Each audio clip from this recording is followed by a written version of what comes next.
ఈ సంబంధాల పరంగా ఏమైపోయిందంటే, ఇంచుమించు చాలా మంది జీవితాల్లో చేసుకున్న పుణ్యానికి మంచి వ్యక్తులే వస్తారు. వర్తమానంలో కెలికేసి కూర్చుంటారు. అందుకే చాలా మటుకు జీవితాల్లో అలజడొచ్చేసాయి. ఈ కార్మిక్ ఫిలాసఫీ తెలుసుకోకపోవడం వల్ల. తర్వాత సంబంధాల పరంగా మంచి హెల్ప్ చేసేవాళ్ళొచ్చినా గాని, ఎవరన్నా ఈ రోజు హెల్ప్ చేయనీకొచ్చారు అనంటే, ఇంక వాళ్ళే మనకి లోకువ. పని పాటేం లేదు. వచ్చి చెప్పిపోతారు, చేసిపోతారు. ఇంకెలాగో హెల్ప్ చేసేవాళ్ళు ఎలాగో వస్తున్నారు గదా! మనకు తేలికైపోతారనమాట. లోకువైపోతారాళ్ళు. అదే ఎవరన్నా మనల్ని మోసం చేసినా, 4 మాటలన్నా ఇంక మన ధ్యాసంతా ఆళ్ళ మీదే ఉంటది.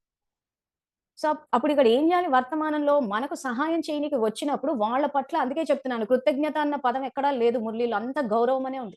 గౌరవాన్నిచ్చినప్పుడు ఏమైతదంటే, మన ఆత్మలో మనకు సహాయం చేయడానికి వచ్చిన వాళ్ళ పట్ల గౌరవం అన్నది మనం రికార్డ్ చేశామంటే, ఆత్మ ఏమని అర్థం చేసుకుంటది, ఓహో! గౌరవం ఎవరైనా వ్యక్తులు సహాయం చేయనీకొస్తే గౌరవాన్ని రికార్డ్ చేస్తున్నారంటే, దృష్టి ద్వారా సృష్టి, సంకల్ప సృష్టి అంటే గౌరవం ఇచ్చేవాళ్ళు ఎక్కువవుతారు మన జీవితంలో.